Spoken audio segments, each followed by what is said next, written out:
Good evening and welcome to Spooky South Coast. Tim Weisberg here, along with the silent assassin Matt Costa and Stephanie Burke, our psychic medium friend who is already feeling the wrath of the plants in the room. I am. It's so bad.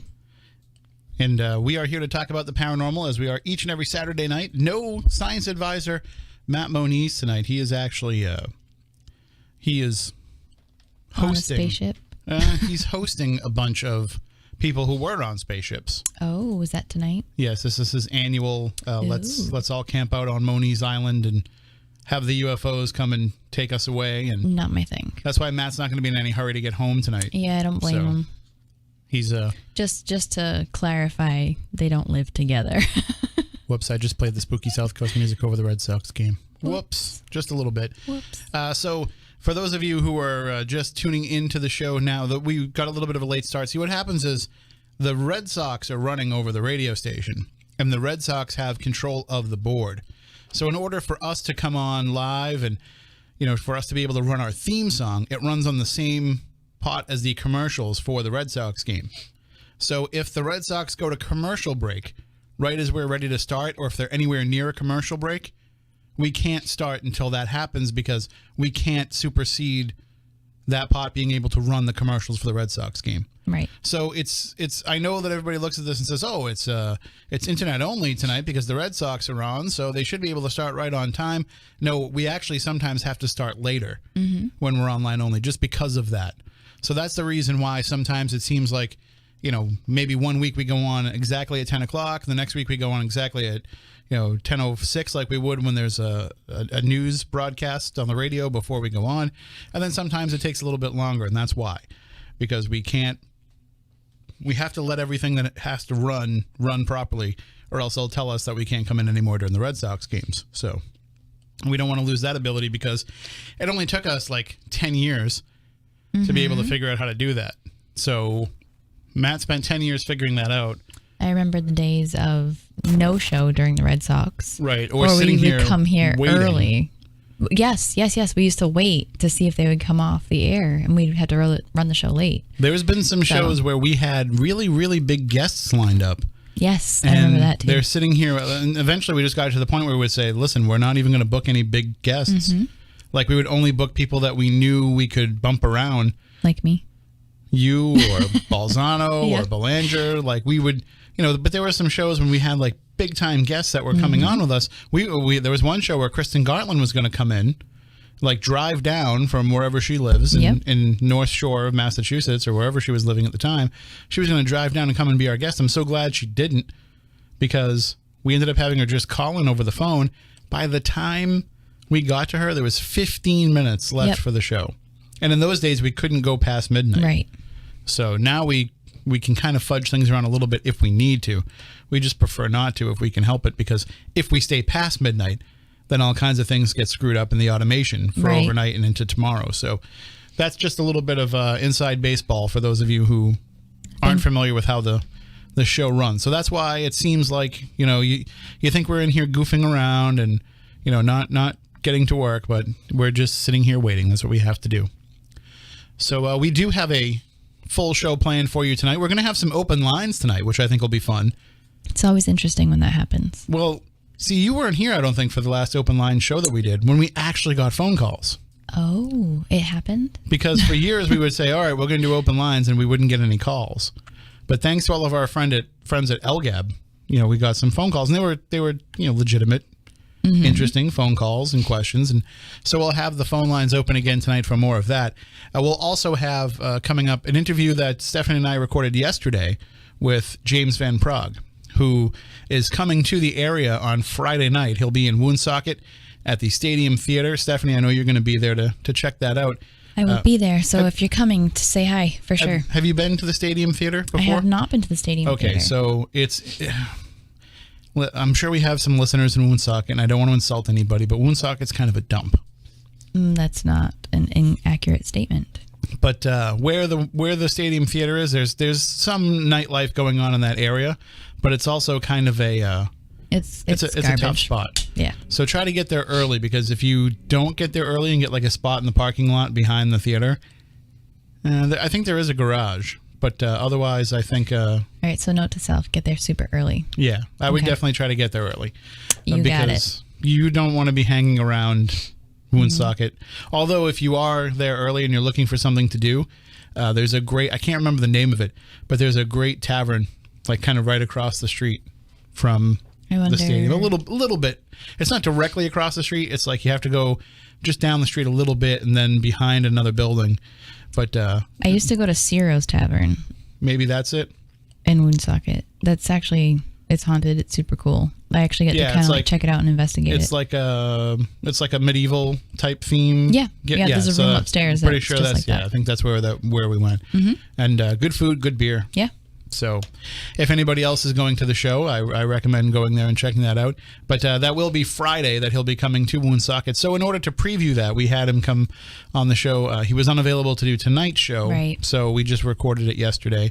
And sometimes we will do that if there's, a conflict in schedule but generally we like to have guests. But he's so worth it. Right, he is.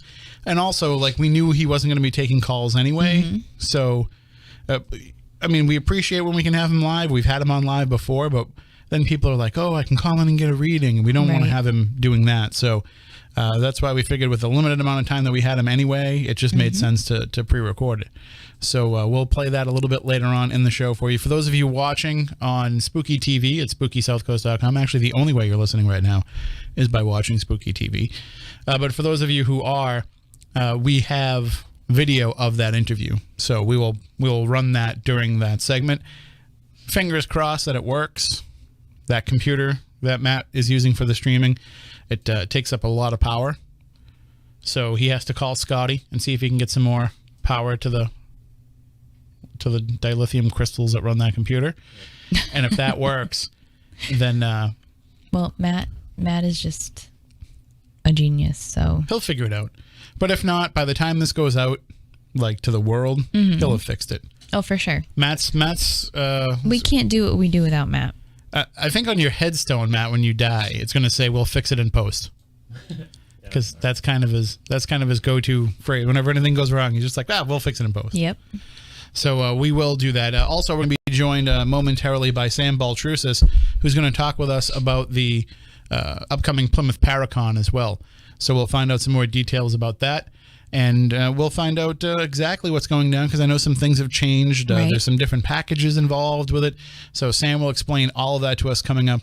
And you can join us for that. That's coming up in a couple of weeks, September 21st, 22nd, and 23rd in Plymouth, Massachusetts. But Stephanie, I know that you just made an announcement today about something that you have going on. I did. Coming up, at the beginning of October, right? October 6th. I am super excited. I'm heading back down to Tennessee, and I will be in Castilian Springs at historic Wynwood, which was formerly known as the Castilian Springs Inn. So it's an awesome location. It's on the National Historic Landmark list. So other places that are on that specific list are places like Mount Vernon.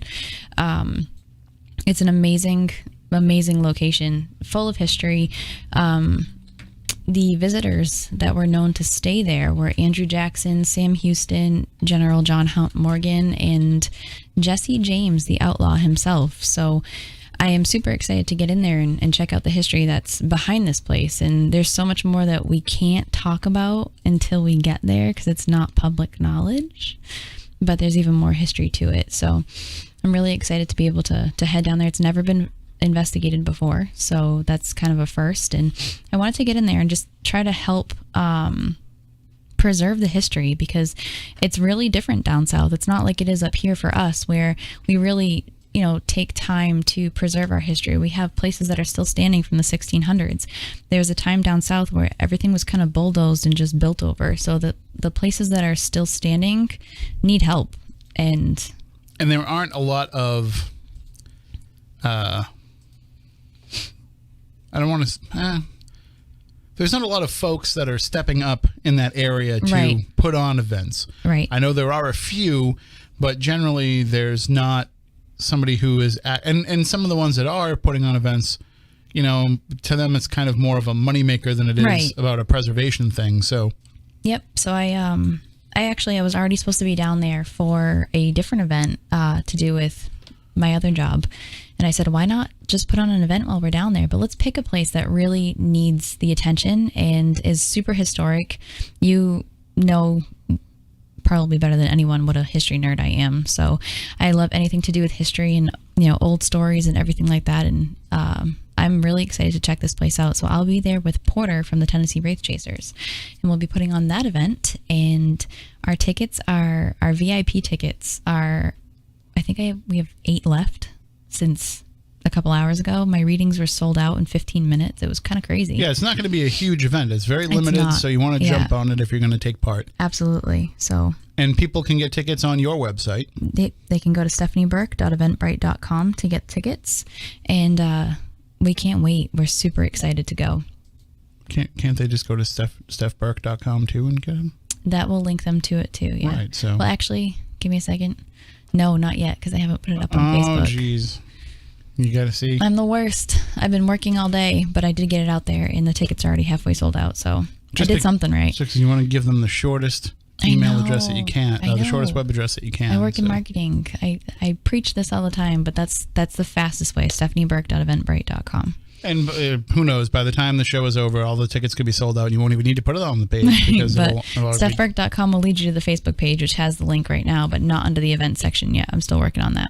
All right. And speaking of events, we have joining us on the line right now, Sam Baltrusis. He's the organizer of this year's Plymouth Paracon. And good evening, Sam. Are you with us? Yes, I am, Tim. How's it going? It's going very well. How are you? Doing well.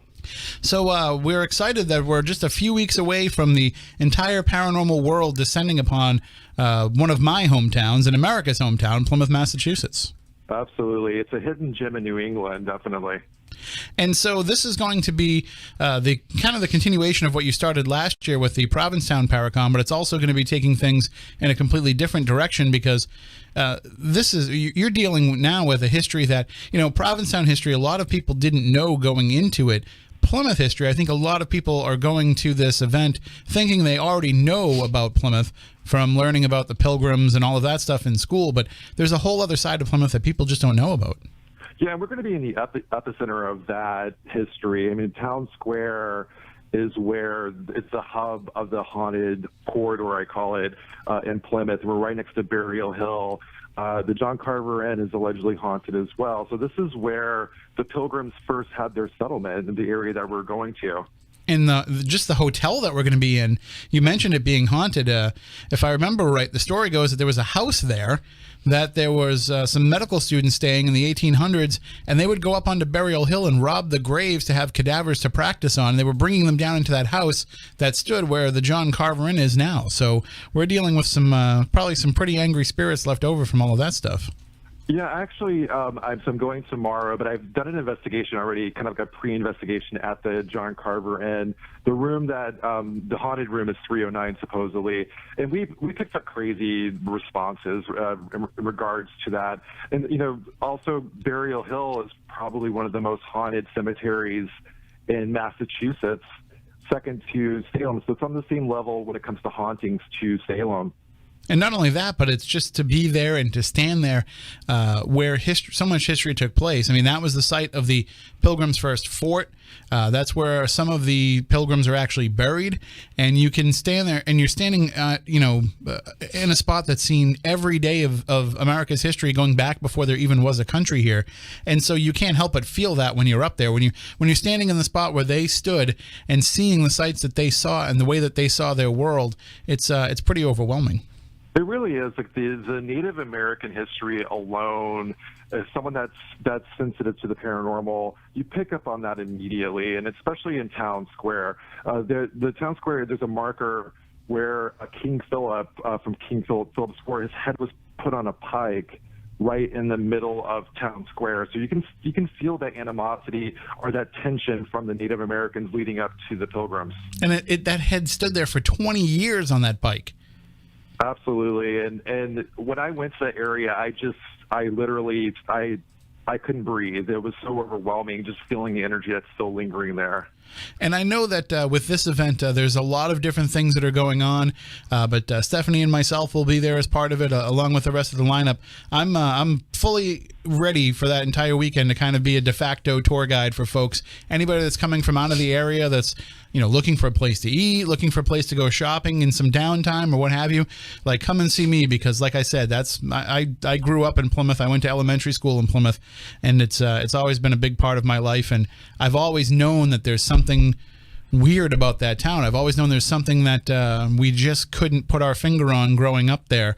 The fact that you are not only standing where so much history took place, but you're standing in a place where so much just it's an awesome place. It's a convergence of so many different energies there. It really is. And I'm super excited to get to go and investigate and spend time there. I've heard so many stories for so many years about the John Carver Inn and Burial Hill, and I think even dating back to the early years of Spooky South Coast, I remember hearing about it. But my personal connection to Plymouth is my 10th great grandparents were John Alden and Priscilla Mullins, and they were the first pilgrims off the Mayflower, and they discovered Duxbury, and so much of my history is right there. I wouldn't be here right now if they didn't come over. So it's super close to home for me. For like $500 a year or something like that, you too can join the Mayflower Society. I know, I haven't done ridiculous. That. But yes, so I'm super excited to go and just be able to kind of connect and see what happens and see if we can draw in some of those energies too. And Sam, you've got quite the lineup coming. Yeah, we do. And the original idea for doing this was inspired by the show Haunted Towns that you worked on, Tim, and with Doogie and Porter. And excited to bring them over bring them up actually to Plymouth to experience Plymouth the way that you've experienced and that I've experienced it. And we have John Zaffis, the Haunted Collector. We have you and Stephanie really excited about having the local connection is important to making this Paracon special. And you're going to have some folks there that are from Plymouth that are going to be helping out and taking part in different ways as well. Yeah, so we have Darcy H. Lee, who is the author of The Ghosts of Plymouth, Massachusetts, and she's been on your show before. She's kicking off the evening on Friday, September 21st, giving a lecture about the ghosts of Plymouth. And we're working very closely with Jeffrey Campbell, who he actually runs the Plymouth Night Tour. And it's Tim and Stephanie here with a special reported portion of Spooky South Coast tours before the investigation on Saturday night. And both of those folks, Darcy and Jeff, are two of the nicest people in the world, but two of the just walking encyclopedias, not only of Plymouth's paranormal history, but just of its history overall. So when you are spending time with them, you're going to get the complete experience, and you're going to get the complete story of Plymouth. That's what's so amazing about all the people that are in there. You've got experts in so many different areas that you're going to come away with this not only having a good time, but you're going to come out of there with a wealth of knowledge that you didn't have going in as well.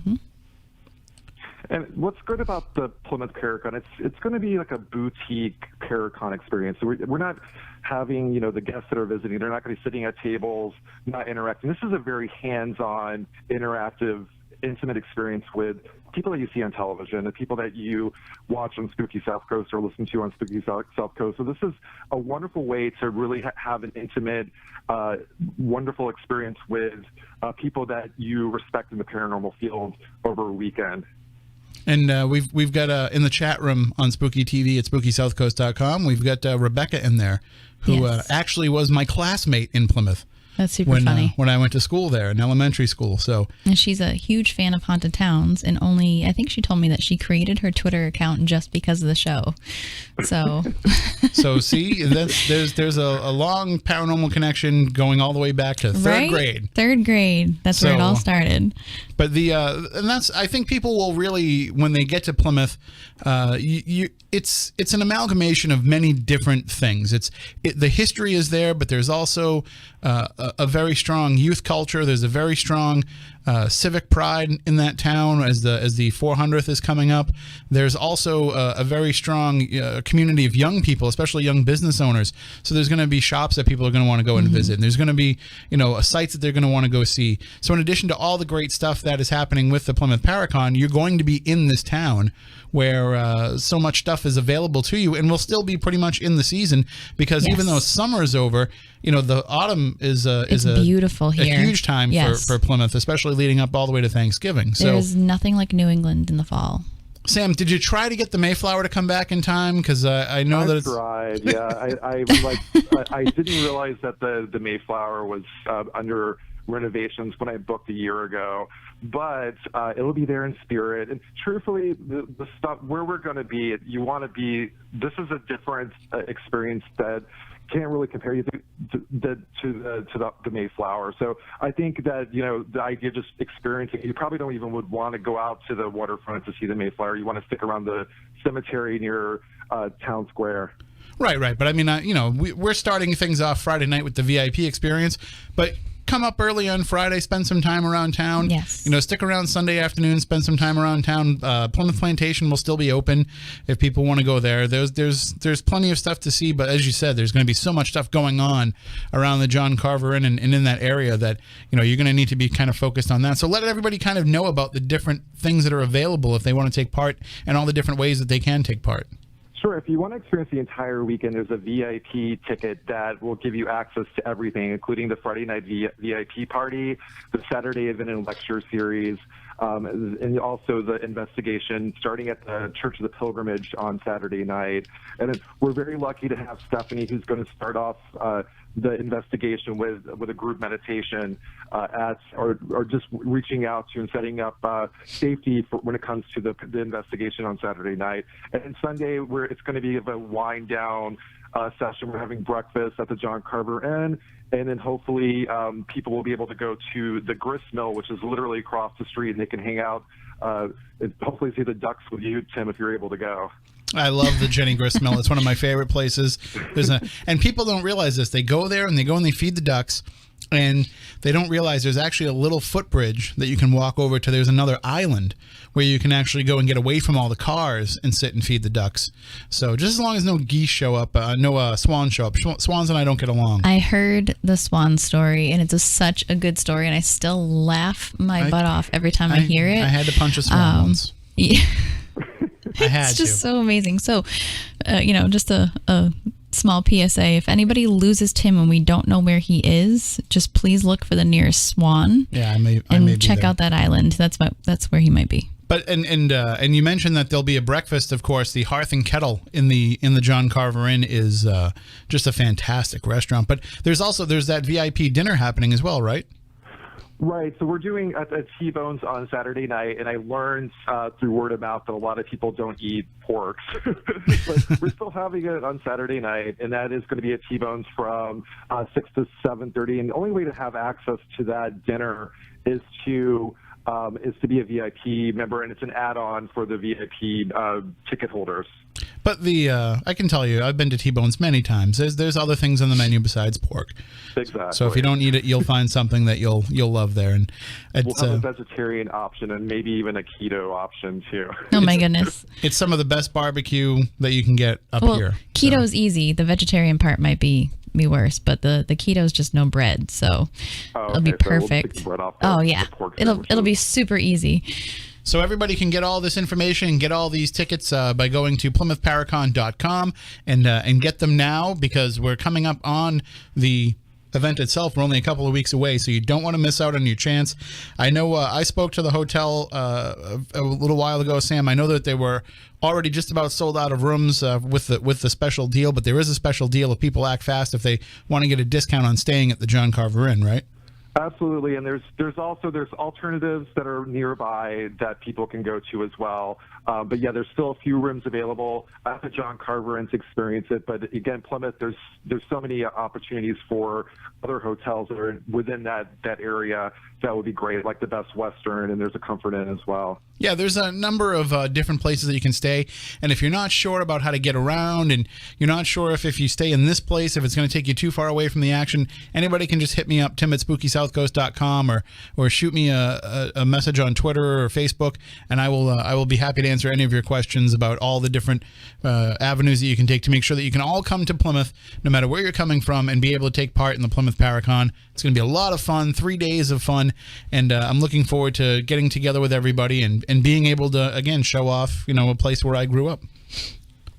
Absolutely, and we're getting low on VIP tickets. So, if you want to go to the Plymouth Paracon and you want that VIP experience, act on it now because we're getting low and the excitement is building. So definitely go to PlymouthParacon.com to secure your tickets now. All right. Thank you so much for joining us, Sam. We'll see you in a few weeks. All right. See you, Tim. See you, Stephanie. Bye, Sam. Bye. That is Sam Baltrusis. Again, PlymouthParacon.com is the website. If you want to go and get your tickets now, I would recommend not waiting because I think people are finally starting to come out of summer mode now that we're in Labor Day weekend. And they're like, okay, my summer's over. Now I got to start planning what I'm going to do in the fall. Now I got to start planning all of my paranormal Christmas stuff that I want to do to get ready. So this, of course, is kind of the big kickoff to the Halloween season. So you want to make sure that you get your tickets. Again, you get to hang out with Stephanie and myself.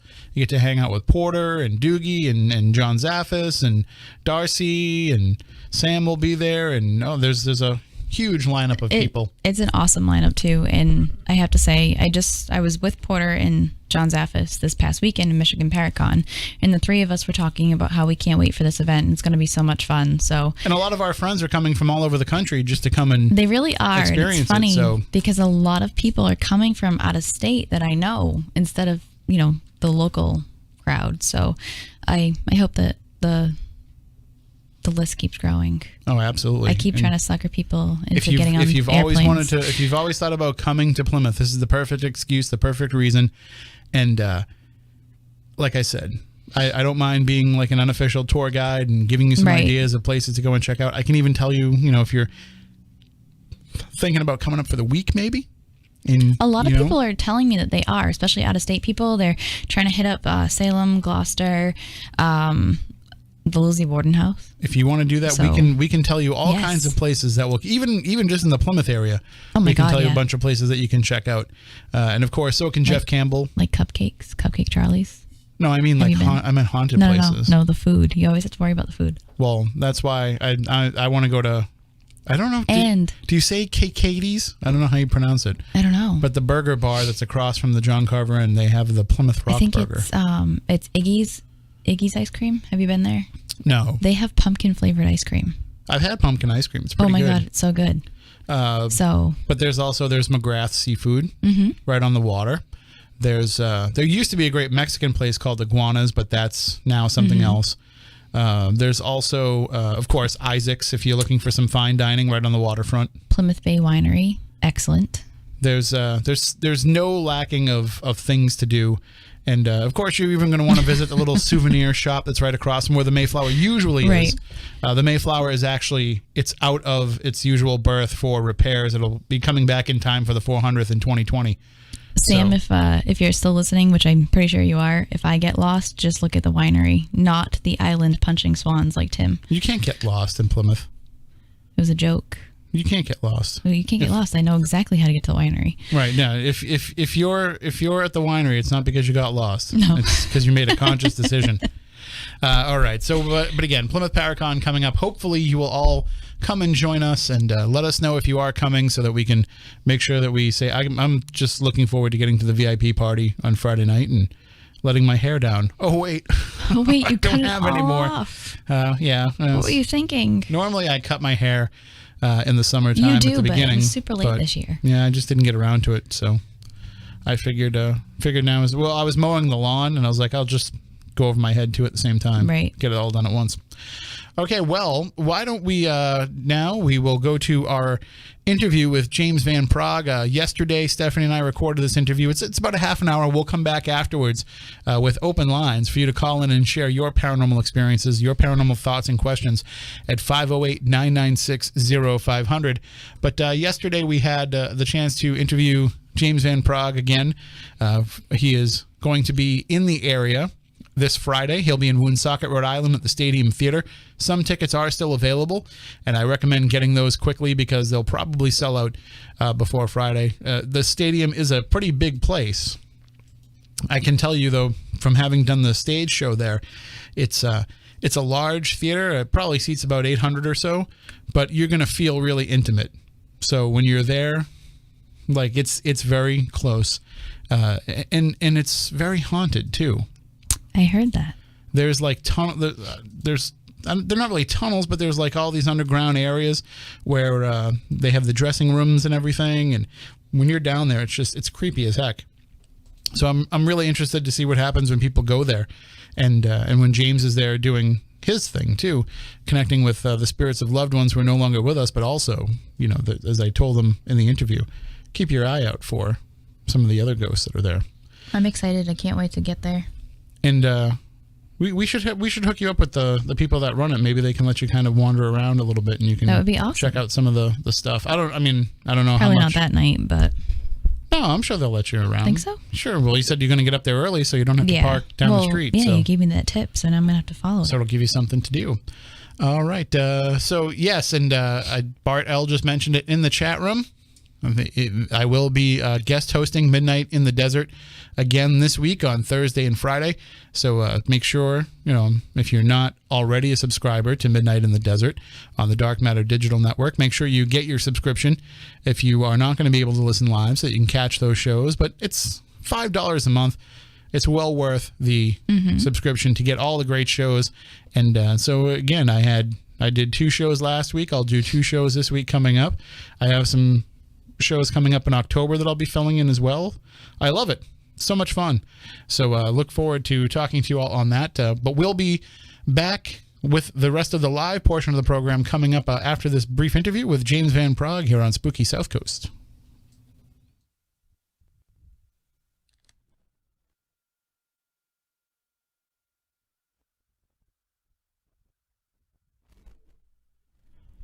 And it's Tim and Stephanie here with a special recorded portion of Spooky South Coast. So we could have just tried to pretend like we were live, but I think that would have revealed some of our secrets. But we are very pleased to have joining us, returning to the program to Spooky South Coast, probably the world's most famous medium, and certainly one of our favorites here on the program. We have James Van Praagh joining us again. Good evening, sir. How are you? I'm great. Tim, how are you? And Stephanie, hello. How are you? Hi, how are you?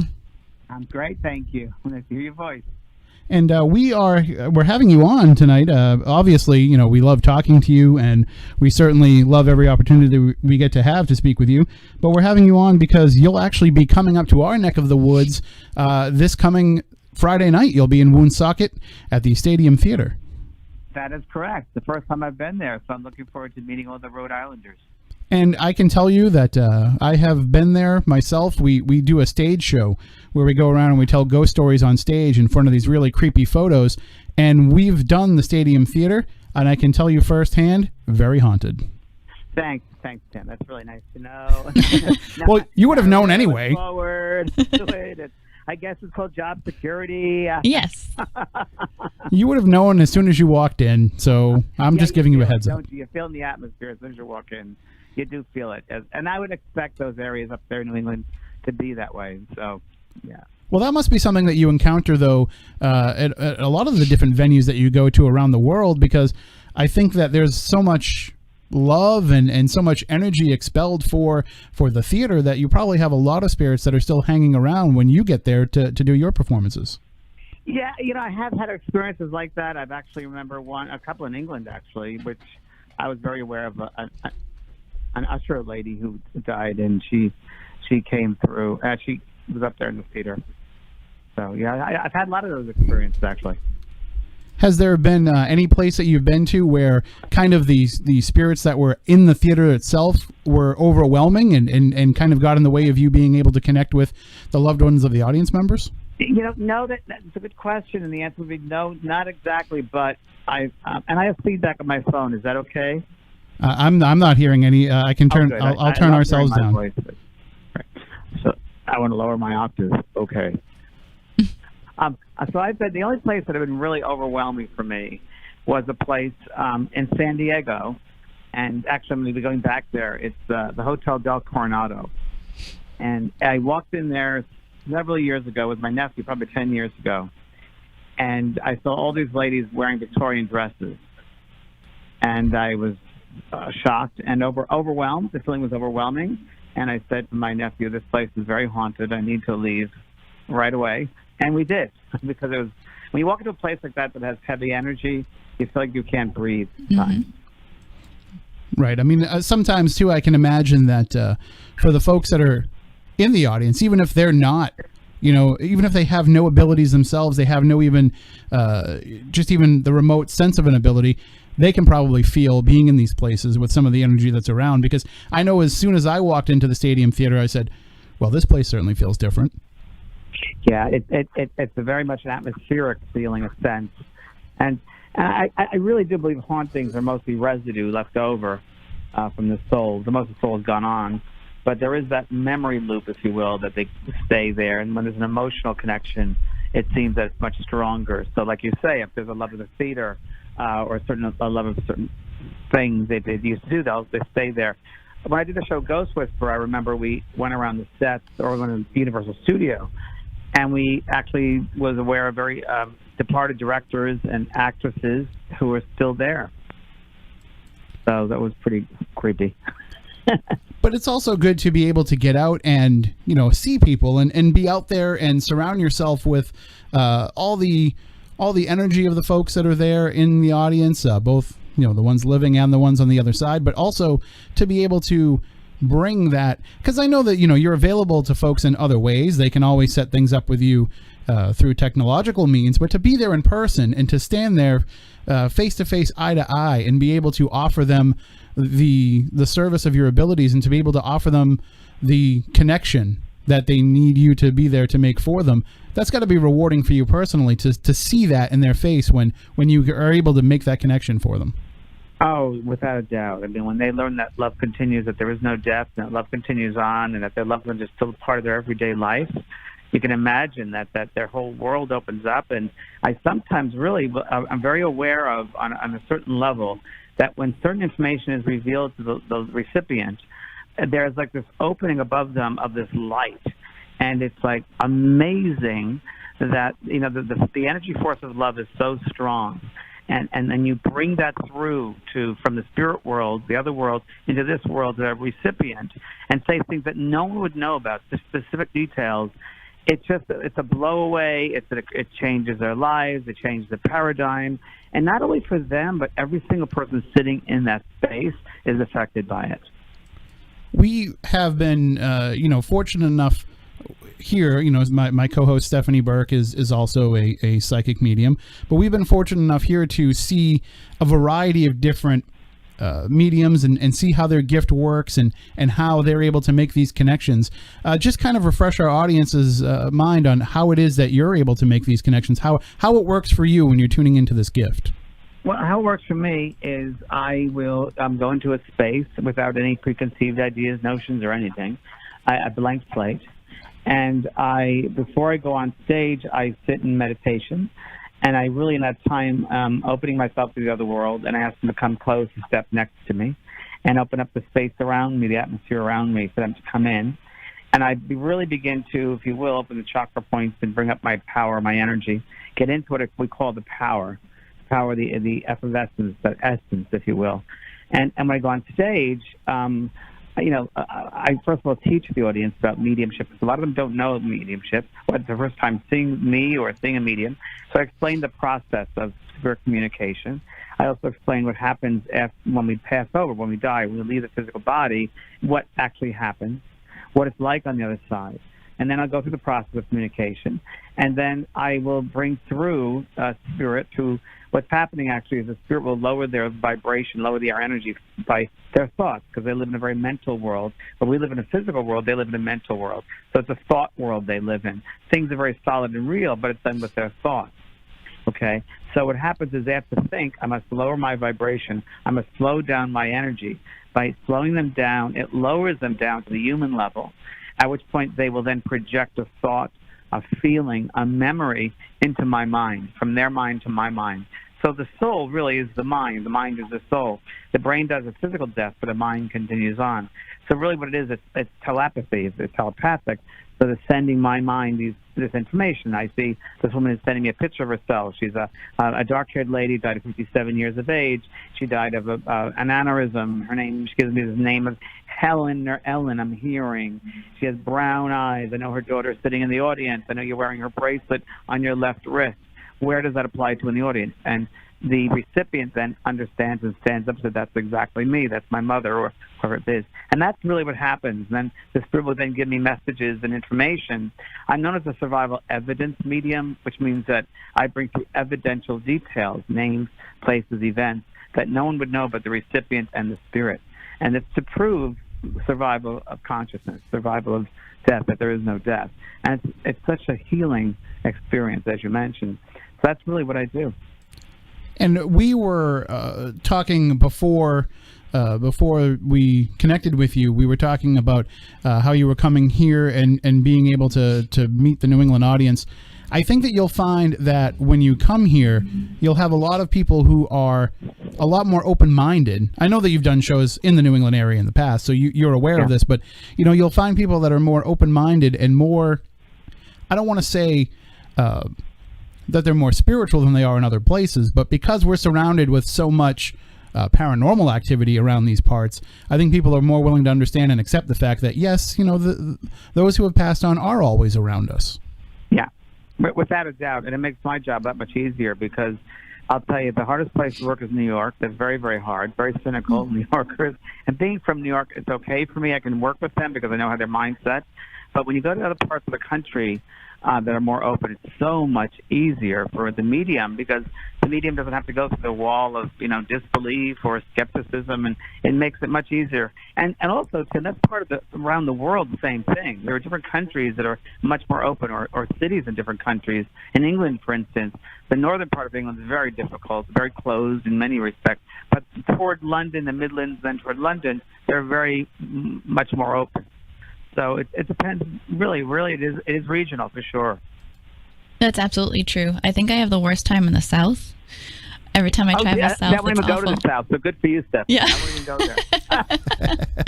It's so funny to hear. You don't go to the South.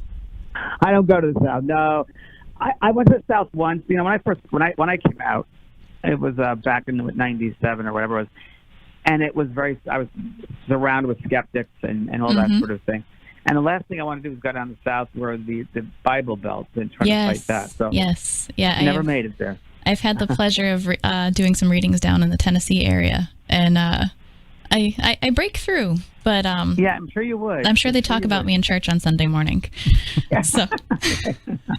Well, yeah, it's sad to say. I should go there. I went to Louisville, Kentucky once, and I was met with some wonderful people with desserts, pies, cakes. Flowers, and they were just so gracious. So they have, of course, there are lovely people everywhere, but it just, I just haven't done it on a regular basis. I meet some people that truly need the healing, and I'm grateful that I'm able to do that, but they're so terrified when they come to talk to me because they're afraid that their friends and their family are going to find out about it. So I just figure I'll keep coming as long as the business is there, and that's what I'm meant to do, but it's very difficult. And as a medium, we're here to teach others and to open up their minds, and if we look at it from that point of view, it makes it somewhat easier. And I believe the intelligence of the spirit world guides us. So I think we're in a place we need to be, we're meant to be, and even if it seems really hard, which it is many times, as you know, it's you're there to open them up in some level. And we never know what people are going to say. There are certain seeds that we can spread, and at a later time they'll blossom. So that's all we have to remember.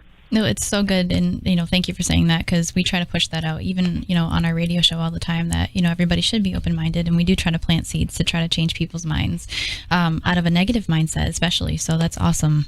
And that changed their whole life. That negative mindset would change every aspect of their lives. Really, when you think about it, they can do that. Stephanie, you had mentioned that you think that they may be talking about you in church down in Tennessee. Yes. But I recently had the opportunity to go somewhere where they talk about mediums in church all the time. I know, without me. I got to go and spend a weekend in Lilydale, James. I'm sure you've been there before. Oh, I've been there many times, yes. And certainly it was like I went through a change by spending time there. I went through just a change in my outlook and who I am as a person, just walking around that town and interacting with the folks that live there. It certainly had an effect on me. That's a very haunted place. That's another place that you mentioned, haunted. I was doing an event there on a Sunday, and I got there on a Friday, and I'm Saturday night, and I'm in this little hotel they have there. And it's 3 floors. I'm on the second floor. No, I'm sorry. There were two levels. I'm on the second floor. And probably about 5 or 6 in the morning, I'm hearing above me these ladies speaking and banging, moving furniture around, and I'm thinking to myself, wow, why are they up so early and moving furniture around? And then when I got out of bed in the morning, a friend was staying in another room. I said, did you hear those people upstairs? And she said, James, there's no other floor. This is it. Oh. Yeah. Wow. That's awesome. Well, I mean, that's one of the things that I think people are always questioning when it comes to mediumship abilities is they want to know, like, does it sneak up on you? Are you able to effectively block it out at certain times? I mean, I've got to assume that you want to... I got to... Not sure what that I'm was. sorry. Something happened. That's okay. what happens when you start talking about this stuff. Right. So, it's a good question, and unfortunately, there's some misinformation out there, and it's done because, certain TV shows or way it's done is that people don't understand it, producers don't understand things. When you work as a proper medium and developing correctly, you realize that when you're working, you're opening yourself up. You're opening yourself up to the other world, and there's a process to that. And when you're finished, you close down, and you should not be communicating with them, not unless you're working. So every once in a while, of course, being a psychic, you'll pick up things, yes, without a doubt. But to me, there's such a respect for that world, and I have to be responsible as a medium, and that would be opening up when I'm working and closing down when I'm not. We got a question from we solicited for some of our listeners to send in questions since we weren't able to have you on the show live, and one of the questions that came up was, what is your take on reincarnation and life cycles? If you are communicating with spirits of those who have passed on, do you think that they sometimes do come back and take another form? I do believe in reincarnation. I totally believe in reincarnation, and I believe that the soul is so much more than just this physical body. I often say that the soul is 20% in the body, 80% out of the body. And I think that we got to realize that we're in a linear world, a linear time span here, and that we can exist in several places and spaces all at the same time. And there's no reason why we can't have a past life and a future life and a current life all at the same time. But I do believe that we come back in soul groups, and in one lifetime, you might be a mother. Next time, you have to be the son. It's almost as if the world is a stage, and you have to learn the different characters in the play and learn the different roles. And sometimes your role will be on the stage. Sometimes it'll be behind the stage. So it all changes. But the basic thing to remember is that this is our schoolroom for the soul, and the soul comes back to progress and learn many lessons with each other. Now, when I communicate with the spirit world, I'm communicating with that personality of the soul that you just knew about on this physical earth. So that there's probably so much more to that soul than that person is aware of at this level. But that's what I'm communicating with, that personality. And then another question that came up is, are you dealing with, or do you ever deal with spirits that are somehow trapped from being able to move on? And if so, how do you help them? I'm a firm believer in that, that's our home. That's a beautiful, loving space and incredible space. Why would we want to hang out down here, or it's really hard and difficult when we could be back home? So we got to be very careful when we think about those things, because, I think the imagination of the human can create a lot of stuff. And I don't believe souls are trapped as much as we think they are. I just don't. I think that why the heck would they want to? And the intelligence of the spirit world, it certainly wouldn't create that. That's for sure. So I think that's more human-mindedness than spiritual-mindedness. I'm going to take it back to souls for a minute, because this is a question that I've had a lot lately, and I've actually come across a lot lately. What is your take on twin flames or twin souls? So twin flames, twin souls, we can easily say they're also soulmates. So those are souls that have experienced many, many lifetimes together, and almost as if experiencing the same experiences, going through many of the same experiences together. So it would be those who have an affinity toward each other, who have shared many lifetimes or experiences. So we could call that a soulmate, a soul twin flame. So they're different names, but I would say the easiest way, Stephanie, there's an affinity that these souls have together.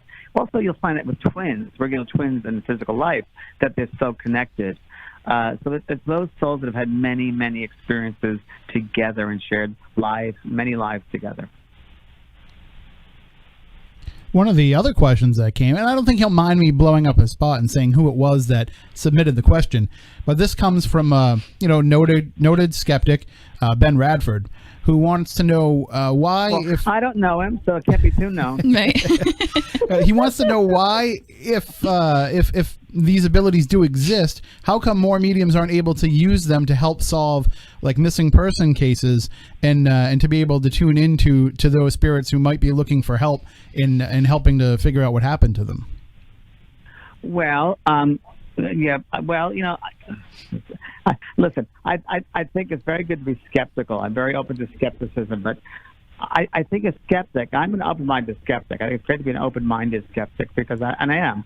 But it means that but being an open-minded skeptic means that you're open to learning something else, and that's why we come back here. Mm-hmm. But a cynic is very different. A cynic is someone whose mind is already made up without the experience, and so.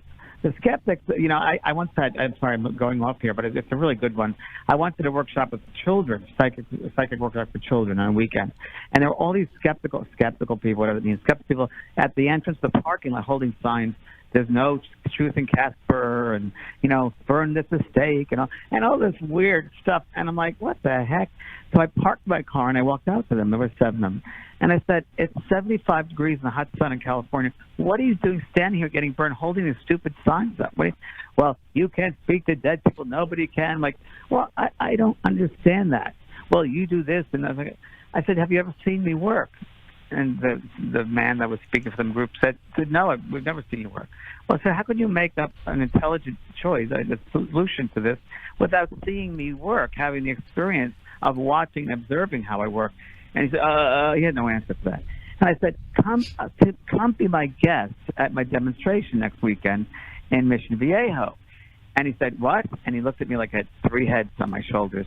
Because he said, are you really James Van Praagh? I said, yes. He said, you're inviting? I said, yes. So I invited him to the demonstration, and I'd say 4 out of 7 came. And they were blown away, but they couldn't let it out. But they said, you mentioned that you were very you were an open-minded skeptic. We really liked that, and we enjoyed tonight. Thank you. And I never heard a thing from them. So, I would say, first of all, mediumship and psychic work is different. So, people, Ben and other people need to know the difference between the two. So a medium is not somebody who solves cases, murder cases, and talks about the future. That's more of a psychic, right? So it's a psychic. A medium is someone who talks to dead people. That's really what it is. And a medium will bring through what the other world, the spirit world, will allow them to bring through. So there might be some instances that are veiled or hidden, that the soul has to learn certain lessons by. And if a loved one loves them so much, they're not going to give them the answers to the test because they want them to progress. So, that's one of the responses. Well, I know, though, too, I mean, obviously, it might work differently for different people, but is it a proximity thing, too? Like, could you just sit on your couch and tune into the spirit? I mean, I know there's no real spatial aspect to where they are, but is it easy to sit on like your couch at home and tune in with a spirit of a loved one of somebody that lived in Tunisia, or do you kind of have to be in Tunisia to kind of zone in on those spirits? No, I used to, I did probably 11 appearances on Larry King Live, and I did it, and I have a radio show on Hay House Radio every Tuesday, and all I need to hear, Tim, is the voice, and the voice tunes me into that vibration. And when you think about it, because it's all thought, that person who's calling and asking for someone, they've already thought of their loved one before they made that phone call. So they've already drawn them close to them with their thoughts. So all I'm doing is tuning into that voice, and as they tune into the voice, that opens up the atmosphere around them, and that's how I'm receiving transmission. This might be a little bit of a loaded question for you, but I love loaded questions. Well, here's the thing: is in recent years, with the rise of the paranormal television shows and people going out and making this equipment, there are folks out there now who are claiming that they can create these devices that essentially do the same thing that it is that you do. They are creating, for lack of a better term, these boxes. And there's one guy in particular who has really angered everybody with some of his approaches and his... What's his name? Do you remember? Steve Huff. And I don't know if you've ever heard of him, but I haven't. he claims to make contact with every celebrity who passes away, like within 24 hours of them passing away. Oh, God. Even if you, being James Van Praagh, the most famous medium in the world, if 2 hours or even 24 hours after a celebrity passed away, you wouldn't feel the need to go out there and tell the world this message that he shared with you, right? Because that would be something that he's usually reaching out for you for a personal reason or to speak to somebody personally, but you wouldn't have to go out there and share these messages with people and put yourself up on YouTube as saying, hey, I know I just talked to John McCain the day after he passed away. Oh, God. No. I mean, can I just be honest? Yes. I'm a cynical New Yorker, too, but there's a lot of crap out there. I'm sorry to say. Mm-hmm. There really is. And there's a lot of that, and you got to be talk about skeptical. You got to be skeptical because with something that I'd have to have evidence. And I would think that the celebrity that passed or whatever, heck of a lot more to do than come back and talk to someone through a box. Now, I do believe there are techniques and there are technologies that are being developed where you can energetically work through them, and they're trying to perfect that. Albert Einstein was working on something before he passed, and also Edison was very much involved in that. And I think it's possible. I don't think it's been perfected yet. There was a man who was interesting in Italy, and he would use a phonograph, and supposedly able spiritual voices came through that way very, very clearly. So in some ways they can affect technology. And when you think about it, it's all the magnetic field, it's energy, how they affect the energy. So that's possible. I believe it's possible. I'm not aware of anything right now that is actually working that I'm aware of. So I mean, I think that's that's something to take to heart when people are making these proclamations. Just taking to heart the fact that you're right. There's more important things going on, and coming back to help you sell a couple more of your $10,000 boxes probably isn't on the celebrity's mind. But now, because something about celebrities is very interesting. I brought through many celebrities. I worked with a lot of them. Cher's husband, which is funny, most well known publicly. The first thing is they're not the celebrity that they think they are. When they pass over, they're just like you and me. They're souls. Right. The human beings on the earth made them a personality. So they don't go over to the spirit and say, oh, I'm a personality. It's really their souls. Lucille Ball once came back to me, and this was funny, in a garden, and I was cutting roses. And she just came back, and I don't know why she came back to me, but she did. And she said, I came back to the earth to heal people through laughter. And that makes sense to me. She said, I'm not what they made me out to be. I am who I am. Well, I mean, and that just goes to show, too, that, what she did here on Earth was just so inherent in her personality and who she was that It was still part of her personality after the fact that she was, leaving this physical realm. You got to separate the truth from the rest of it because, boy, there's a lot of people out there who jumped on the bandwagon of the paranormal and the psychic and the medium thing, and it's like, I have a school online, and you got to be very discerning. You got to be very careful, and it's a responsibility. And to put that stuff out there, that's not right, but that's not too good. Yeah, well, I mean, Stephanie and I have talked about it in the past, and we've talked about how even if it's a natural ability that you have, you still have to hone it and work at it, and you can't go try out for the Patriots just as you can throw a football, because that doesn't mean that you're Tom Brady or better than Tom Brady. I tell people that all the time. You have to develop it. You have to develop your abilities. You have to unfold. There's an unfoldment of your soul that needs to happen. And if you're going to work as a psychic, a medium, anything in the healing arts, you need to develop and be open and willing to always be developing. I'm still sharpening my pencil. Every day I sit in the meditation or I go through a circle, and always we've got to be willing to learn and develop. And you said that you do offer those classes for people. How can they find out if they want to take them? It's called the JVP School of Mystical Arts. It's online, so www.jvpschoolofmysticalarts.com. And it's amazing. It is amazing. Thanks, it's Jeff. so It good. is amazing. I tell everybody you're my personal Dumbledore. So Thanks, Stephanie. It's good spread. I just finished a course today called a writer's course, so that'll be coming out in a couple of months. But I love it. I love it. As Stephanie knows, it's a great community, and I cover a lot in my courses. You do. And honestly, when I first signed up, I was like, oh my goodness, this is so overwhelming because there's so much information. But it's probably the most well-written course that I've ever taken. I've signed up for 3 now. And it's been so good to just hear and listen and watch things that I felt in my soul, but you validated for me. And that was my biggest aha for me was, oh my goodness, I'm not crazy. No, you're not crazy. And it's very humbling. It is. They're also very humbling, yeah. It is. And it's, I tell everybody it's hard work, but when you put in that hard work, but it's worth it. It's worth it. Exactly. And I refer everybody that wants to learn. People ask me all the time, can I learn? I'm like, I'll teach you some things, but I really think you should go over here and sign up for this course because it's totally worth it. So it's been amazing. It's been an amazing journey for me. Into it, so you definitely have. I can vouch for that. I will ask you one final question from our list of submitted questions. Okay. What was your most uplifting experience in all your years of working as a medium?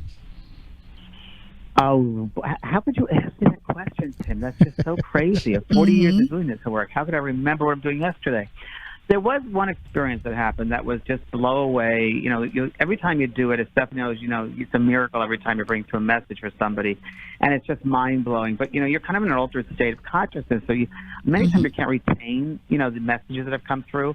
But there was one that was outstanding, which I'll remember to the day I go, and it happened in Maui about 2 or 3 years ago, and I was doing a demonstration at the Cultural Arts Center, and I was probably all the way through to the demonstration, probably the last part of the demonstration, and I'm on stage, and a spirit girl about 3 years old shows up, and I think her name was Eileen or something, and blonde hair, and she was 3 years old, wearing a nice pink dress, and she was like white shoes, and she said, I want to say hello to my mommy and my daddy in the back row, and today's my birthday, and I came to say hello to my mommy and daddy. So I asked, and sure enough, the husband and wife, they stood up in the back, and the girl said, Daddy, I want to thank you for the angel wings you gave me for my birthday. And this big dude, this big guy, muscle-bound guy, stands up, takes his T-shirt off, turns around, and he had tattooed 2 huge angel wings on his back. Wow. For her birthday. Wow, that's... Wow. Everybody was crying their eyes out. It was just unbelievable. So I couldn't go on from there. That was the end of the demonstration. I was going to say, that's got to be a really special moment for you. Yeah, it really was. It was really the love of a child. It's so great when they come through because they're so innocent and pure. They don't come with a lot of the stuff that other, older humans come in with. So it was really rewarding for everyone sitting in that space. Again, I say, even though the message is for one person, it reaches many because everybody can relate to it.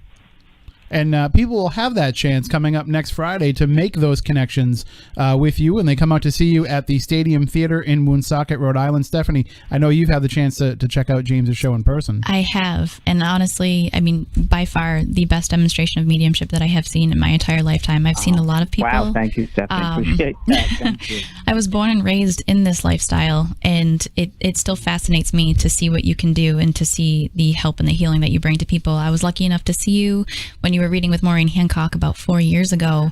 Who I was just with yes, today. I saw that. Maureen's niece and I are best friends, and we were able to sneak in right at the end of that show and be able to go in there, and it was awesome. And I will be there next week for sure because it's been too long. Thank so, you, sweetheart. Yeah. But been telling everybody local, please hurry up and get your tickets before they're sold out because it definitely will, and it's an awesome experience for everybody in the audience, whether you get a personal reading or not. Yeah, true. Very true. And there are still some tickets available, but definitely hurry because it will sell out. Yes. StadiumTheater.com, VanPraagh.com. Those are the places where you can go to find out more about the tickets. James, thank you so much for joining us again. It's always wonderful talking with you. Thank you. Love you talking to you, and thank you, Stephanie. I appreciate it, and I look forward to seeing you. Oh, yes, definitely. And bye-bye. We'll be in touch soon. Yes. Bye. Thank you.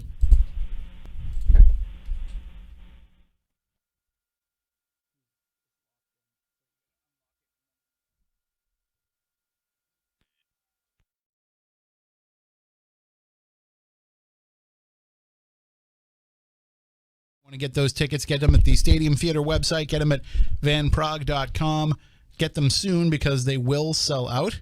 It's always fun talking with James. He's definitely somebody who is he's willing to pull down some of the veil of what it is that he does. He's so real and so raw with everything that he says.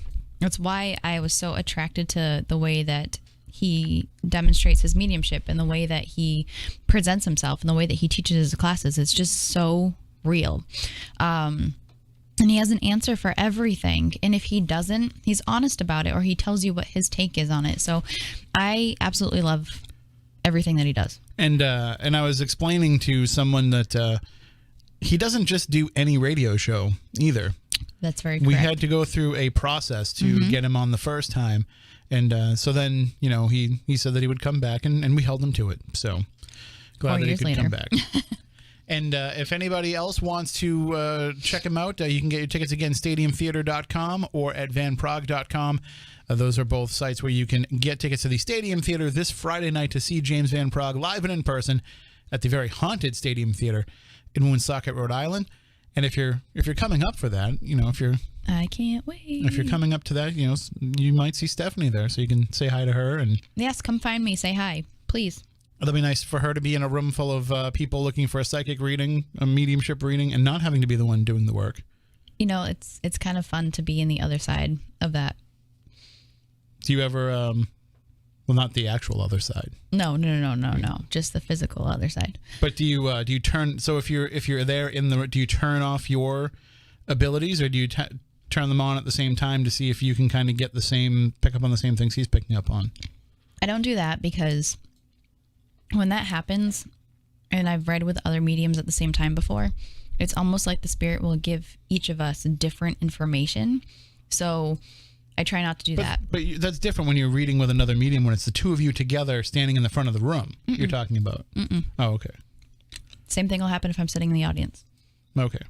Candace and I have done that before. So, but at the same time, watching what he does, and he's so powerful. The way that his energy just flows. It's the mustache. It has to be. The mustache is the root of all of his abilities.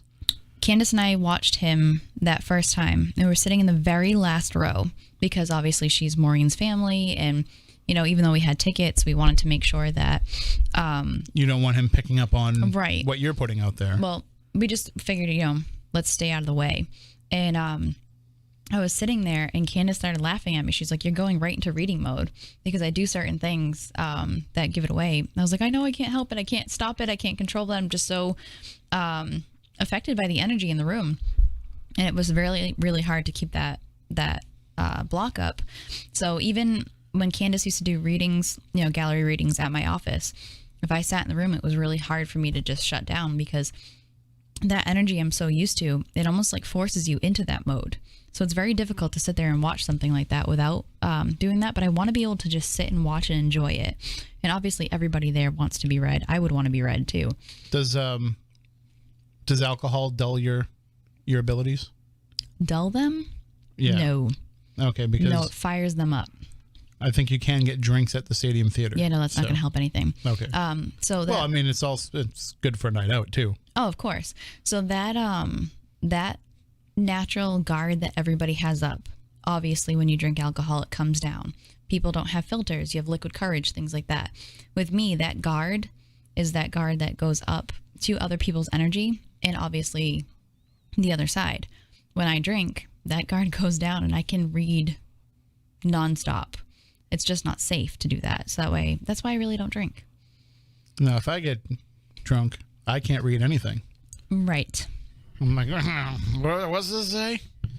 But anyway, if anybody wants to call in with any questions or comments or any experiences, anything that they want to share, 508-996-0500, 877-996-1420 to call in toll free. The number will be open for the rest of the program. For those of you who are local and you live in the South Coast, or even those of you who aren't, you should be following fun107.com as well as WBSM.com, because now that I'm the digital managing editor for the two sites, I more often than not, if I write something, it's on fun107.com, because I don't have to write news stories anymore. I mean, I still do. Right. Like if I need to, if they need me to write something newsy, I will. But generally, I try to write things that are a little bit more wide-ranging. And so for a lot of that stuff, I publish it on fun107.com. And earlier this week, I had a story up there about the local college here, the local university, UMass Dartmouth. It's the Dartmouth campus of the University of Massachusetts. It was formerly SMU, and it's had a couple of other names in its existence. But I wrote a story about a common urban legend around here that it was designed by a devil worshiper. And this is something that I looked into when I wrote Ghosts of the South Coast about 8 years ago. And I debunked some of the stories, some of the legends that are out there then. But they still, they still persist. Part of that's probably because, how many people have actually read my book. But there's a lot of, just a lot of durability in this story. That every time that there's a new class of incoming freshmen to UMass Dartmouth, they find out about this, and that just keeps the legend perpetuating. Right. And it's one of those things that even if somebody tells you the truth, the story is just so good that you don't want to let it go. And so the way that the story goes, and if you've never seen the campus of UMass Dartmouth, it's kind of hard to explain. Maybe Matt can throw some photos up while we're doing this, but you can just go to umassd.edu and they have pictures of the campus there, or just look up, UMass Dartmouth campus photos on Google Images. It's a very stark stone structure. All of the buildings are concrete, and the whole campus is. Matt's got that's the fame. So from what I understand, Matt, I was told by somebody that the aerial shot kind of makes a pentagram, which is the first I've heard that. But you can see the structure and the style of those buildings with the flat roofs and just the stark, brutal style. It's actually called brutalism, is the architectural style. It's the same style and the same architect that designed Boston City Hall and the J. Edgar Hoover FBI building in Washington, D.C. So anyway, if you see that image there, you see the campanile in the middle. That's what they call that big needle, which is actually the radio tower for the radio station, but they call that the campanile. It's in the middle of the quad there. And the way that the story goes is that the architect, the designer of the UMass Dartmouth campus, Paul Rudolph, was a Satanist, and that he built UMass Dartmouth to be a portal from hell to earth for Satan to be able to come and carry out his desires here on earth. So the idea was that campanile was supposed to be the way that they would broadcast the message out to all the demons that were around the world. Very Harry Potter-like. Kind of. Although this way predates Harry Potter, because I heard these legends in 1996 when I started going there. So the idea was that Rudolph built this so that Satan would come through. And when he didn't come through, Rudolph was distraught, so he climbed to the top of the campanile, and on June 6th, 1966, so 6666, he climbed to the top of the campanile sometime between 9 and midnight, and he jumped to his death, committed suicide, died. And now every 6th of the month, no matter what month it is, between 9 and 12, if you go and you stand at the bottom of the campanile and stare up, you will see the glowing ghost of Paul Rudolph jumping from the top of the campanile. Now, there's only one small problem with that. Paul Rudolph died in 1997 from cancer after prolonged exposure to asbestos. Right. So when I heard this story in 1996, he wasn't even dead yet. So it's the Liberty Valance effect. When the legend becomes fact, print the legend. And that's certainly what's been built up over the years at UMass Dartmouth, because there is some, I don't want to say truth, but there's some aspects of the campus that lend to the credibility of the story. So one of the things that people say is that there's no clocks on the walls because Rudolph didn't want anybody to know what time it was, because when you were inside the walls of these buildings, you were trapped in Satan's prison and the apocalypse was coming and you weren't supposed to know when. Okay. That's a little far-fetched, but it's something that people say. Right. Another thing that they say is that every staircase on campus is either 13 steps if it's a single staircase, or it's 3 sets of 6s. So if you're going from one floor to another, you'll go up 3 staircases. They all kind of wind in like a column style, so you'll go up 3 sets, 6, 6, and 6. Now, in order to have that count work, you have to count the landing as a step. Correct. And that's not really how I would count a staircase. I wouldn't count the landing as a step, but that's how it has to work for that to happen. But the one thing that really gets people going, and Matt's got it up on the screen right now, is that these benches, if you stand in the auditorium building, if you stand there on there's a glass window walkway as you're walking over to the campus center. If you stand there and look out the window, you see these 3 benches that stand as a 6, a 6, and a 6. And what's funny about that is the first day that I was on campus, I was walking from the library to the campus center. I had no idea what I was doing. I think I went once to visit the campus. I was a commuter. I think I went once to visit the campus and just took a quick look around and said, I'll just figure everything out the first day. So I had a free period, so I was kind of wandering around. I was walking from the library to the campus center, and I just saw these benches, and I was like, what are these long walled benches just doing here at the end of these walkways? It doesn't make any sense. It looks weird when you're walking down. And so I went up into the library, and I was looking out the window, and I saw them from there, and I didn't really make anything of it. But then a week or two later, I was walking through the campus center, walking through the auditorium to get to the campus center, and somebody just happened to say, hey, look at the 666s out the window. And when I turned around and looked, I said, oh my God, those benches are 3 6s. And then all of a sudden it made sense as to why that was. And if you look at the staircases, you can see 1, 2, 3, 4, 5, 6 steps leading to each of those 6 benches. So we can kind of, debunk a lot of these stories. We can kind of take down some of the mythology about Paul Rudolph, about his death, Right. about some of the rationale behind why he built what he built. But it's really hard to argue with the fact that those benches look like 3 6s, and there's really no explanation as to why they have to look that way.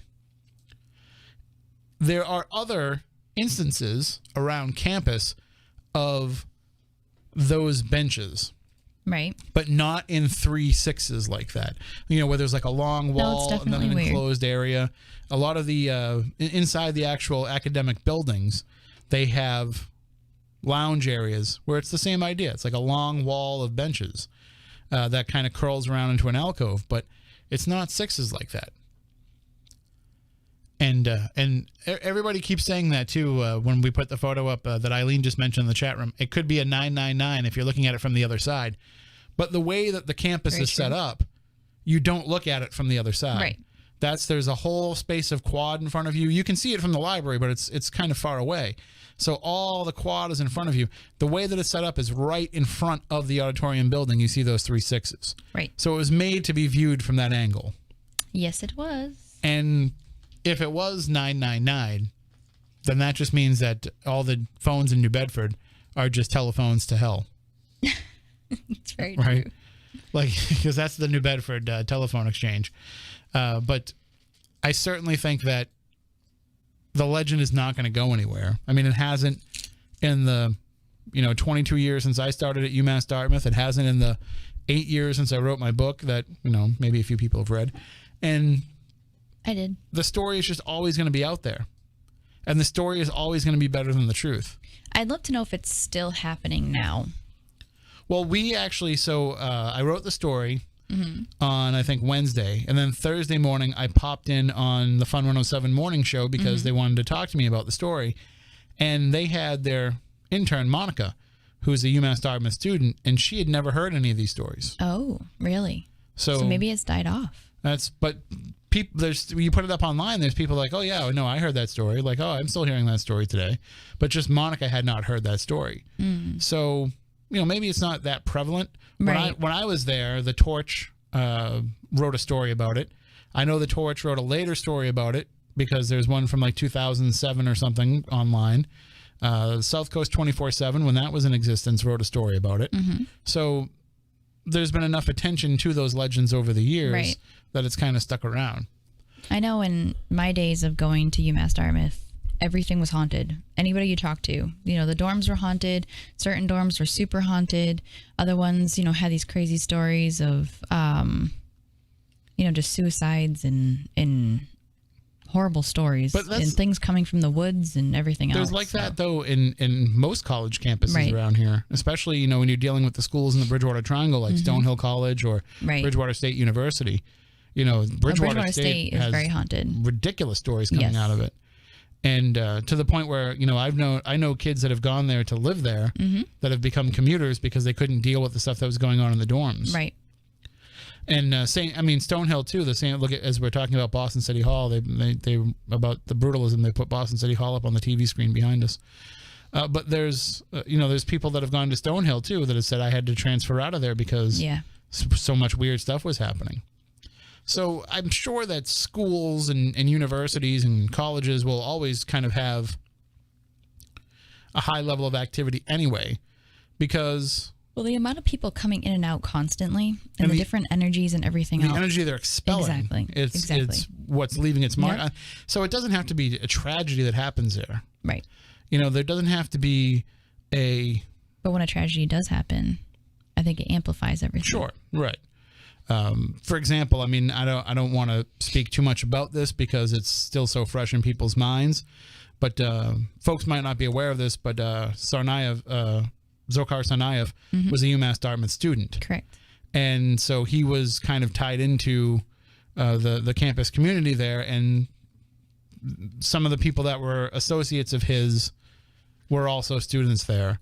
So there was kind of talk that there was some sort of dark connection there because of this story, these legends that are out there that turn out probably not to be true about Rudolph, but some people were kind of tying that into what happened with the Boston Marathon bombing. So the story will always live on as long as there's somebody that's around to tell it. And I think that this story will be one that is told to every incoming freshman class. Maybe not as many people as were telling it at one point in time, but they're certainly still telling it today.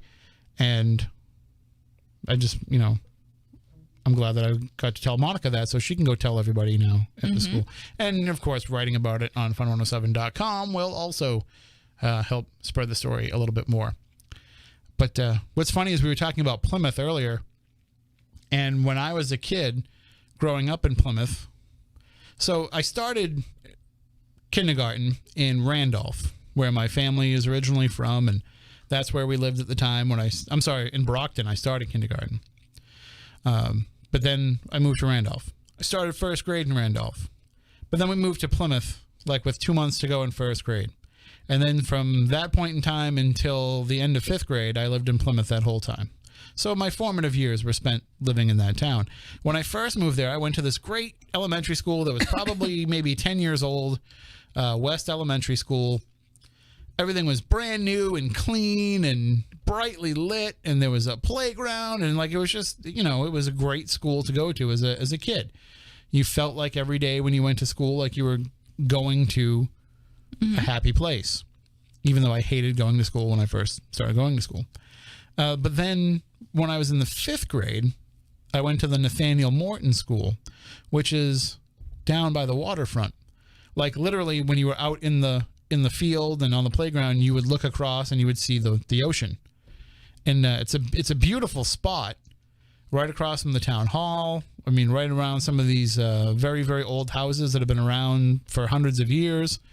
The school itself was probably from the 1930s or 40s. It's the federal style. It looks exactly like the school in A Christmas Story. So if you picture that school, that looks like the school that I went to. But it was the creepiest place to be inside. The cafeteria was in the basement. Yep. So we had to go down into the basement to eat lunch every day. And that just didn't feel right. I would eat my lunch as fast as I could so I could get back upstairs, and I would, I'd go in the classroom. If we were having indoor recess, I would run upstairs so I'd get back into the classroom.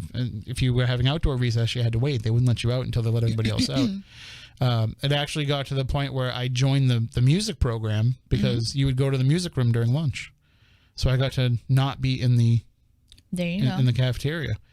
And then the school also had, see, this is where I'm not exactly sure if I'm remembering things right or if it's just kind of time has changed, but I remember there being an attic, but not an attic like you have to pull down something and climb up. I seem to remember there being an attic like in the Never-Ending Story where he just like walks up the stairs and there's this big area. And I seem to remember going up there and sneaking up there quite often. But anyway, where I was, in the 5th grade classrooms, we were on the top floor in the very back corner of the back wing of the school. And it was just a creepy, creepy place to be. And I used to hate it if it was a dark and rainy day because it would just be so dreary inside. And then where the gym was, you had to kind of walk across the school. And I'm sure if I went in there now, it would be like fine. Yeah, it'd be like a 5-minute walk from the classroom to the gym. But everything just seemed so much bigger when you were a kid. And it was like having to, walk away from where there was nobody else. Because you had to go all the way around to the other side of the building, and you just felt like you were in isolation where you were. So there was a lot of creepiness going on in that school. I feel like every school I went to, I can recall hearing things, seeing things, feeling things, experiencing things. But I'm a lot different than everybody else. Right. So like my elementary school, my original elementary school, I went to Catholic school. And I feel like I remember seeing and feeling things there and being like really creeped out by certain areas there. But then again, I could chalk that up to, they used to do like a haunted house that used to be able to walk through at Halloween. But I still remember like certain areas I just did not like. The church across the street, same thing. I used to feel super uncomfortable in certain parts. It felt like things were staring at me, or I remember seeing certain things there. And then the elementary school I moved to was exactly like you just described. Cafeteria in the basement. And that one really creeped me out. I remember I was afraid to go to the bathroom there because the bathrooms were across from the cafeteria in the basement, but they were just so creepy. So I wasn't a fan of that either. Middle school was super old too. So my elementary school, my grandfather actually went to. That's how old it was.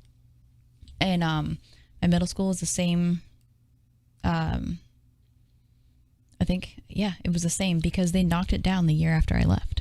Well, I remember when I was in 1st grade, I went to a school that, this isn't creepy or anything, but I went to a school that didn't even have a cafeteria. Yep.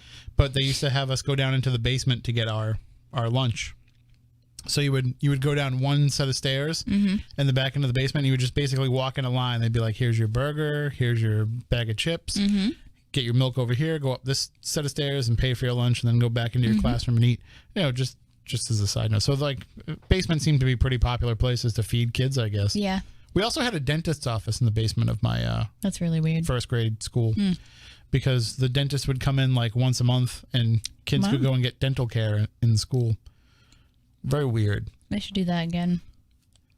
Well, this was I was one of the first groups of kids to start getting fluoride.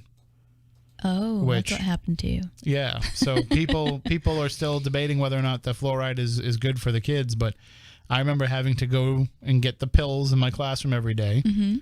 And we had to chew them up and swish them around in our mouth. Gross. And then, yep, I remember doing that every day. We had to do our fluoride time at whatever time we did it. So, but I will say this, because we haven't talked about food yet tonight. When I was in 1st grade, with going through that basement I will never again have juice as good as the juice I used to have then. And I used to get it in kindergarten too. Okay.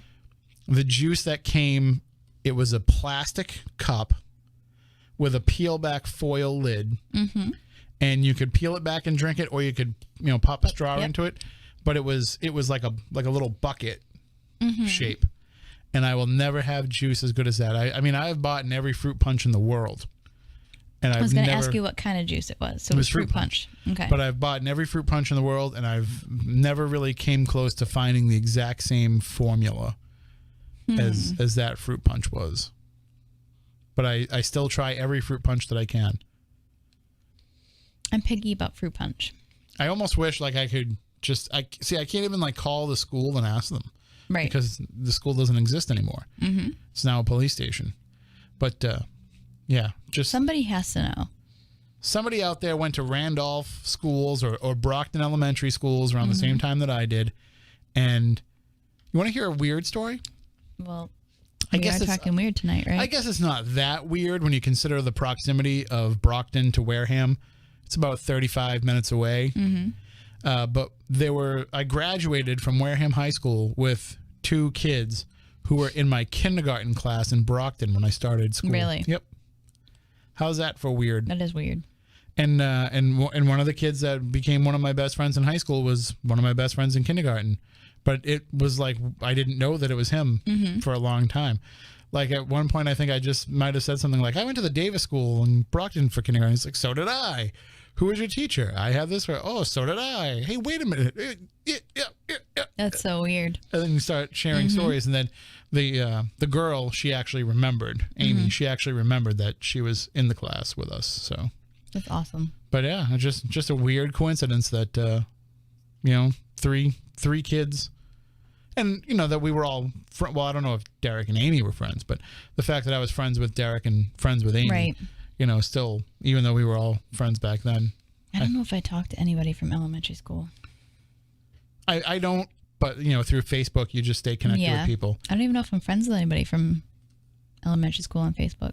As I mentioned earlier, Rebecca, who went to elementary school with me, is in the chat room. She listens to the show each week, and she's a big fan of the paranormal. She's involved in paranormal stuff. Greg Lanigan, who is involved with one of the Boston paranormal groups, he actually went to elementary school with, I think with both of us, but definitely with me, and he became a paranormal investigator. That's really funny. So I remember his mom was the first person that ever took me to a Chuck E. Cheese. Wow. Yeah. Well, I think I went to a Chuck E. Cheese once before, but that was the first Chuck E. Cheese birthday party I went to. It was Greg Lanigan's, I think it was his 10th birthday. Rebecca just said that she remembers Greg. Yeah, so he's a paranormal guy too, and that's funny. And also one of the Plymouth Paranormal groups, Donnie Reese, who's involved in that group. He went to 5th grade with me at the Nathaniel Morton School. Wow. So I don't think I know anybody personally from my past that got involved in paranormal. I mean, I have to think about this. Donnie and I have talked a little bit about it in the past, but like we both had a friend that we were very close to when we were in 5th grade who died. He had a heart condition, and he passed away while we were in 5th grade. That's sad. And like we both had like remembrance. I still have his Swatch watch that his parents gave me to like remember him, and I still have that like somewhere in my stuff. Or maybe it's at my mom's house, but just maybe that was something that kind of put us on that path. Who knows? But certainly some very weird connections that walk through with us through our entire life. 508-996-0500, 877-996-1420. I had mentioned earlier that coming up on Thursday and Friday of this week, I'm going to be filling in for Dave Schrader on Midnight in the Desert.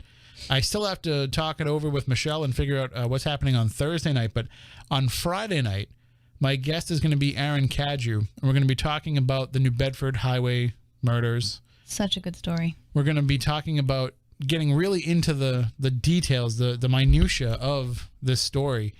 For those of you who missed our episode a few weeks ago, we were talking about a 30-year-old string of unsolved murders that really today they're no closer to solving than they were in 1988, 89. So we're going to be talking about that for all 3 hours coming up on Friday night. You're going to make me stay up late, huh? It's really so good. I don't know if I can miss it. We're going to get really deep into it. And I think if all goes well, I got to check with Keith to see if we can make it happen. But I think Aaron's going to be coming in here, and we're going to do it in the studio here and feed this out to Keith so that Aaron and I will actually be in the same room. Right. Although if it's midnight to 3 a.m., so if he wants to stay home too and doesn't want to have to get dressed and drive down here and all that stuff, then certainly that's his prerogative. But we'll definitely have something on tap for Thursday that'll be pretty good too. I'm still getting a lot of feedback from the 2 shows that I did last week. Dave actually reached out and said, I haven't heard a single negative thing.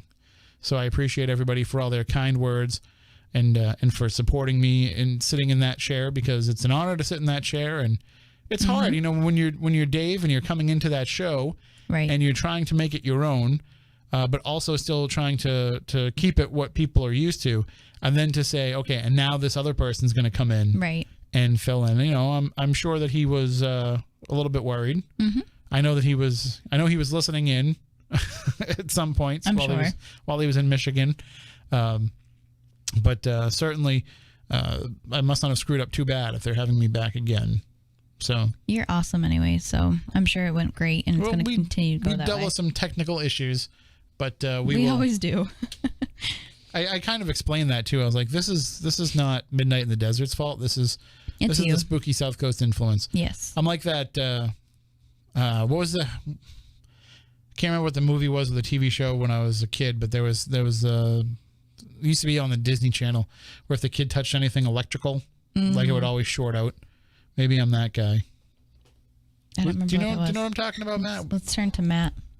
No, he doesn't know either.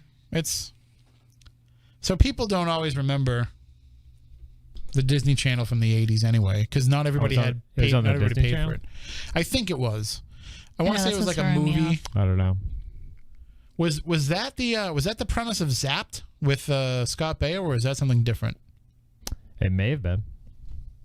I'm not sure. But I seem to remember there being something like maybe on the Disney Channel where there was this kid that when he touched electrical stuff, it would like short out.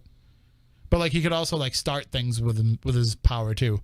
So like if like your car died, he would just like stick his finger in the ignition and the car would start, which doesn't really make sense. Because if you wanted the car to start, he would touch the battery. Like the ignition is just a mechanism to get the car to start. But I don't know. Whatever. Do you remember Turbo Teen? I was gonna say, is that what you're thinking of? What you thought you were gonna? You thought I was referencing Turbo Teen? Right. Stephanie's Don't too even young. look at me. You have no idea what Turbo Teen is? No, don't look at me. I don't know. Does anybody in the chat room remember Turbo Teen? Well, they're all on the internet. They can go run and look it up. But Turbo Teen was a cartoon about a kid that what was it when he got wet? I don't know what it was. He would turn. Maybe it was when he got wet. I think it's when he got wet. He would turn into a sports car, which is a weird. That's a weird thing to trigger. That's so bizarre. A mutation, I guess. Yeah, and I don't even remember like how it happened that he became Turbo Teen. I'm looking this up right now. I'm still trying to find the show you're looking for. So this was 1984 to 1985. So it's about a teenager named Brett Matthews who swerves off a road during a thunderstorm and crashed into a secret government lab. Those damn secret government labs, they're always right everywhere. off the highway. Yeah, always. So there, he and his red sports car are accidentally exposed to a molecular beam invented by a scientist named Dr. Chase for a government agent named Cardwell. As a result, Brett and his car become fused together. Brett gains the ability to morph into the car when exposed to extreme heat. So that was weird. it. And revert into his human form when exposed to extreme cold. And with his new superhero power, Brett and his girlfriend Patty and his best friend Alex and Brett's dog Rusty go on crime-fighting adventures together and solve other mysteries. Because naturally, when you turn into a car, the first thing that you must do is decide, well, I'm going to use this to fight crime. But I wish Balzano was on the show tonight because he would absolutely 100% remember Turbo Teen. And remember what would happen, Matt? Like, so it was when he was exposed to extreme heat, he turned into the car, and then extreme cold would make him go back into a human. So if he was exposed to heat, do you remember what he would say? No. He would say something like, remember. "Uh-oh, looks like I'm going to turn into Turbo Teen." That's the worst. Anyway, I got the intro up. If people are really interested. Can we run that, or are we going to get back? Not the audio, but I just have the. Oh, okay. Because I would like to just. But who owns the rights to that? Ruby Spears. Ruby Spears still owns the rights to that. They still have deals with like Cartoon Network and all those places. So yep, there he goes, turning into Turbo Teen. So he's Stop it. That's so weird. It's a wear car. Make it stop. Yes, it's a Ware Ferrari. It's kind of like a Ferrari Trans Am Corvette kind of hybrid. Although in that shot, he kind of looks pretty much like a Camaro or a Trans Am. I'm still trying to find this electrical kid. So Maybe that was the name of it. Maybe it was Electric Kid. So did he have to have somebody drive, or he just? No, he could drive himself. Because I saw there was somebody behind the wheel. At one point, and that's one of those things that it becomes weird, right? A little bit. Like a little bit. If you're a self-driving car, like how did we get here? Like what if he does? How does he change back? Does he dry out? Because you said he got wet. Extreme cold will make him change back. So then, like, what if there's somebody inside? Well, yeah, like what happens then? And then the other problem is like, is it a violation of his personal space? Probably not. Somebody is sitting in the driver's seat, like Benny the Cab, and Who Framed Roger Rabbit. Right. Oh my God, Robot Chicken made fun of Turbo Teen. No, of course they did. Stop it! Stop it! Stop it! Can Don't do it. No. Can I run Turbo Teen audio though? I think so. I don't think we'll get bagged. I just want to see if I can hear him say, "Looks like I'm turning into Turbo Teen." Into a government laboratory where a top secret experiment was underway. I swerved into the path of Dr. Chase's molecular. Oh!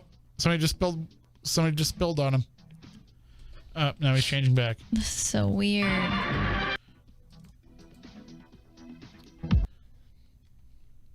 Oh, they're showing him changing, but they're not playing the actual audio of him saying. See, Stephanie, you didn't grow up in the height of Saturday morning cartoons. Kinda, sorta, but like on the other end. What is that? I think they laid really their own bad music porn over music. it. This is bad. It's the Eurotrash version. Mm-hmm. It's the same thing as the I had He-Man. early 90s Saturday morning cartoons. So Disney Afternoon. No, I had Saturday morning cartoons. No, Saturday morning cartoons were dead by the time you were a kid. They were pretty dead. Weren't. They were. Think so? That was when they were already. By that point, they were like running Nicktoons on like CBS. I don't know. Maybe. You know, NBC had gone to like all like California Dreams and all those shows. I don't know. What do you think officially killed it? Just cable TV? I actually blame Saved by the Bell. Because Saved by the Bell pushed a lot more like live action stuff. Yeah. There was some live action stuff in the 80s, like with Pryor's Place. I know there were some associations that wanted more educational TV, and they were pushing for it for a long time, and eventually in the 90s. Like I watched a lot of PBS TV channels too. had to do it. So the PBS cartoons were the worst when we were kids. Right. Really? Like you never watched PBS. I watched some of them. By the time you came around, I would rather watch the Sunday morning cartoons. Really? Oh my God, Sunday morning cartoons were the worst. Like you might get a couple that were decent, like I didn't really mind Denver the Last Dinosaur or Fantastic Max. Don Coyote was pretty good. But then, I remember watching Don Coyote. Captain Planet was a Sunday morning cartoon. Like there's a distinct, I watched Captain Planet. There's a distinct line between Saturday morning cartoons and Sunday morning cartoons. Okay. That changed a little bit when Nicktoons came out. That they would run their stuff on Sundays, so like Ren and Stimpy and Doug and all those shows, Rugrats. Yeah, I watched that stuff in the afternoon, like on the actual channel. I think when Cartoon Network came out, a lot of Saturday morning stuff died. I really do think it was like that push toward more like reality teen stuff, like real life teen stuff on Saturdays. And the other biggest problem was that they were losing the product tie-ins. The product tie-ins were what kept those shows going. So it wasn't. They didn't create a Super Mario Brothers cartoon because they thought it would make a great cartoon. Mm-hmm. They did it so that kids would go out and buy more Nintendos. Right. And we knew we were watching like half-hour commercials, but we didn't care because they were still pretty decent. They were still decent entertainment. But yeah, there was definitely a difference. I mean, you got like, originally Teenage Mutant Ninja Turtles was a Sunday morning cartoon, at least in this area.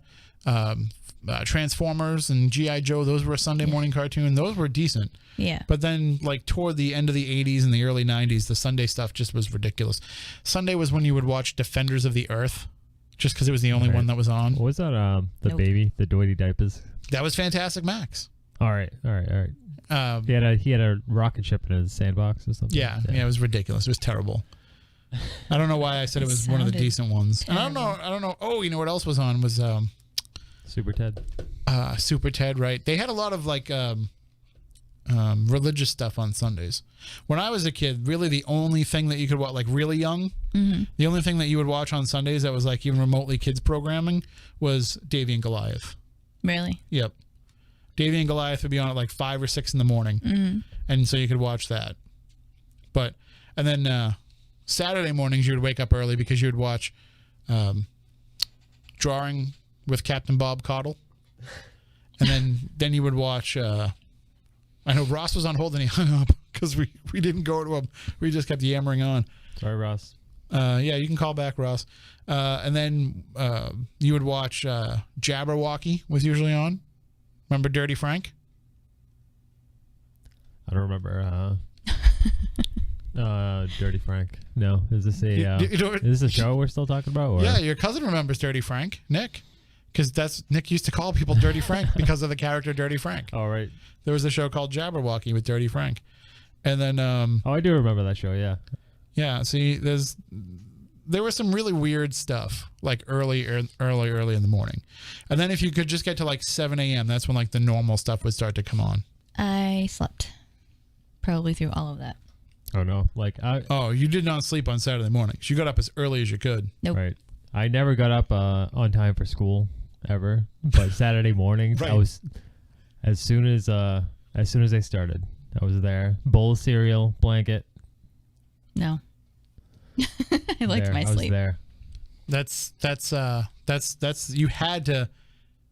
If you first of all, I grew up in a house with 4 other kids. Right. So if I didn't wake up first, I wasn't getting to watch what I wanted to watch. And there was nothing better than you would get as a comic book fan, you would get a comic book in like August, like the August Spider-Man or whatever, and you would open it up and they would have a 2-page spread that would be like the NBC cartoon lineup for the upcoming fall. And do you remember the Saturday morning cartoon preview shows? Yeah. Those you waited to watch those. It was an event. It really was. Yeah, it was. It was Friday night. I remember it from the TV Guide. The TV Guide always had that fall preview cartoon section. So you would whatever network because like everybody was kind of a network person. Like you watched one or the other. You really didn't flip around. So like I was like an NBC guy for Saturday morning cartoons for the most part. I would flip over and watch some other stuff. But especially like if I was at my grandparents' house, I don't know why, but we would watch. Because I would go to sleep. I used to sleep there Friday nights. None of this has anything to do with the paranormal, and I don't know why we're talking about it, but it's all your fault. I would sleep over there Friday nights. Well, that's where I would experience the old hag stuff that I experienced when I was younger. So I would stop sleeping upstairs and I would sleep downstairs. Even though I was alone downstairs, I still preferred it to seeing these hands that would appear on the wall. But anyway. So why don't we tell that story? Well, that is pretty much the whole story. But on Friday nights, we would watch Dukes of Hazzard. Yep. And then Dallas, and then my grandmother would watch Falcon Crest, and I'd either go upstairs to go to sleep, or I would fall asleep on the floor, and then she'd wake me up and have me go upstairs. And then so when you came down Saturday morning, the TV would still be on CBS. So I would watch like Get Along Gang and Dungeons and Dragons, and there was a pole position cartoon, all that stuff, Pryor's Place. But if I was at home at my house, I was an NBC guy. So, that meant like Captain N the Game Master and Kissy Fur and some of those other shows. All right, let's see what Ross wants to talk about. Hello, Ross. How are you? I'm good. You guys? Well, we're doing well. Geez, Captain and the Game Master. That brings me back. I can barely hear you, Ross. Can you speak up a little? Captain and the Game Master? Jeepers. I think it only lasted like a season or 2. I know. I thought I was the only one who remembered that. No. I remember it because I used to take my Nintendo controller and I would wrap the cord through the belt loops of my pants and make myself the controller on the belt like he had. Yeah. And then I would take the cord to the light gun and I would stick it in my pocket, and then I would put that in that loop so I would have the gun. So I had the controller on my belt and I had the gun, so I would run around the house as Captain N. Nice. This is not surprising. Remember he could pause. Yep. Then he got the power glove, and I didn't have the power glove, so I couldn't be Captain N anymore. And this was just yesterday, right? I was, when that show came out, I was at least 12, 13, 14 at that point. So you still do that. nah, I'm not sure. I don't think I was that old, but I remember too, my Saturday morning shows I remember based on where I lived at the time. So, and you asked a question in the chat room, Ross, if the Electric Teen ever restarted Small Wonder. Yes. And I don't think so. I know that she always had these short circuit issues. I recently watched Small Wonder for the first time in a long time, and I forgot how really, really terrible the acting was. I remember that one being on like WLVI or one of those, like the syndicated stations on Saturday mornings. I want to say Small Wonder was on 38. Yes, that's right, because I remember, just like you, on Saturday mornings it would come on, but the night before we usually watch in the movie loft. Right. And then 25 had Out of This World, which was a good syndicated show. Yep. 56 had a few. Saturday afternoons you would always put it on channel 56. Yeah, for Creature Feature Double Feature. But then even after Creature Double Feature was on, then they had their own slate of like syndicated shows. Like that's when DC Follies would come on. Oh yeah. And they had a show for a while about a record company called Throb. I remember that. I watched that. I don't know why I did. But sometimes you could also switch it over to 38 on Saturday afternoons, because for a while they ran Friday the 13th, the series Yep. on Saturday afternoons. Yep. Which I don't remember. It didn't feel the same as watching it on Friday nights, but yeah. Friday nights you also had to watch Freddy's Nightmares on 25. So I always thought that was on HBO for some reason. Nope. It being on HBO. Nope. Freddy's Nightmares was a syndicated show, and it ran on Fox 25. Well, it was just Channel 25 locally then, and then I think also 64. Okay, yeah, the Rehoboth channel. Yeah, you guys around here watch 64. I had 68 when I was growing up, like in Plymouth area. 68 was really good. 68 had like it was like the bottom tier of syndicated programming. 68 is where you would watch like F Troop and The Littlest Hobo, which is a show that only Balzano and I remember. Nobody here is gonna. Matt, do you remember The Littlest Hobo? No, I don't. So it was a Canadian show where it was about a dog. It was an anthology show about a dog that used to like go from town to town helping people out. Oh, interesting. And it had like the most sentimental theme song. Mm-hmm. I don't even know if and the dog's name was London, by the way. That was the name of the dog. Interesting. I always remember, I think, Here you go. WLVI. Hold on, Ross. Here you go. Hold on. There's a voice that keeps on calling me. Down the road, it's where I'll always be. I think I still remember all the words to this song. I make a new friend. Can't stay for long, just turn around and I'm gone again. Maybe tomorrow I'll wanna settle down. Until tomorrow, I'll just keep moving on. The Littlest Hobo. I can't remember which channel it was, but I always thought it was interesting because I remember it was like late at night at like 10, they would always have Highway to Heaven on. Oh, yeah. And then after it, they would run Monsters. There was a show called Monsters in the late 80s, early 90s. Oh, I don't remember that. Tales from the Dark Side. I remember Tales from the Dark Side. Wasn't there another one, too, that was like something like had like a... Was Tales from the Dark Side... That had the carousel opening, right? Yes. What was the show? Then, there was a show that had a monkey opening, too. I don't remember that. I do remember there was one called The Hitchhiker. Yes, that was another creepy anthology show, yep. One of the reasons I called in, I don't know if you can hear me or not, but I remember last week when you guys were talking about pareidolia, there was a new episode. I remember the Twilight Zone ran like a newer version in the 80s, mm-hmm. and they had this episode that freaked me out when I was younger, and it was like this woman was seeing in the cracks of walls, like people's like faces sticking out. Oh, wow.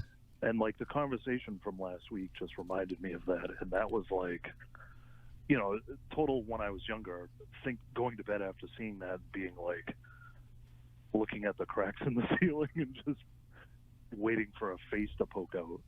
Yeah, that sounds like a pretty creepy one. I'll have to look that up and see if I can find it. I know some of the reiterations of the Twilight Zone are out there. They brought it back a whole bunch of times. Same thing with the Outer Limits. Yeah. Like they brought it back multiple times, but usually find them out there somewhere. All right, well, thanks for calling in, Ross. Yeah, no problem. You guys have a good night. You as well. Yep. Bye.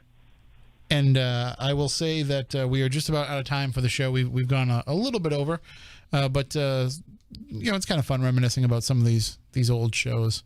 I did see, as I was flipping through something or other, maybe it was Hulu or something, I saw that there's a new Watcher in the Woods coming out. Do you remember that movie, Matt? Watcher in the Woods? No, I don't. That was like the only Disney movie that ever scared me as a kid.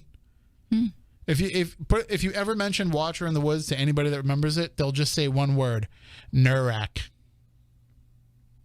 So that's all I'm going to say. Okay. Nurak. Some people might remember that. All right, well, that does it for this week's show. We'll be back next week with another episode of the program. You can always reach out to us on social media. You can find us on Twitter at SpookySC. You can find us on Instagram at Spooky_South Coast. You can subscribe to us on YouTube. You can go to our website, SpookySouthCoast.com, and sign up for alerts and updates there as well. We also have some events coming up in the fall that you can check out there as well.